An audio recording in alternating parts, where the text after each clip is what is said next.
You know, I'm discovering more and more, though our society, at least with some, really pride themselves on is exalting those and feeling sorry for those and having sympathy for those who create their own mayhem, create their own realities. Speaking of poor health or financial status or whatever else is esteemed highly in modern culture, even throughout history, many cultures, it's been always esteemed and highly valued. Those elites who have and a lot to show for, like wealth and health and political clout, religious hierarchy, they were always highly honored, highly valued.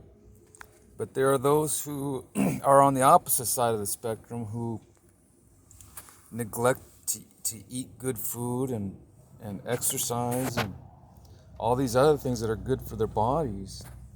And then they want to feel sorry for themselves and have other people feel sorry for them. And they get special rights and special statuses and special handouts.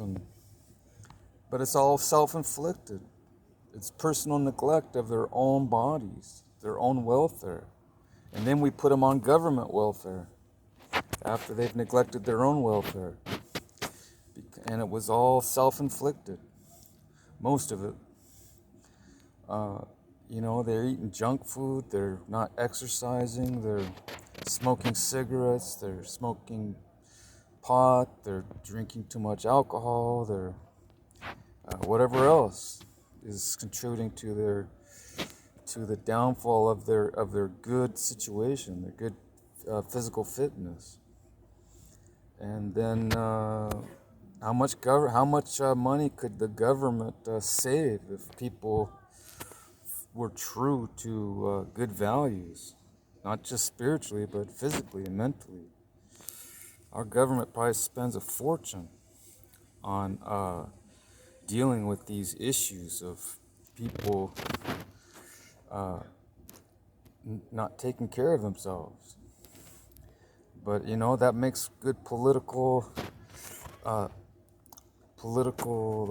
clout with these politicians. They look. That's how they come to power.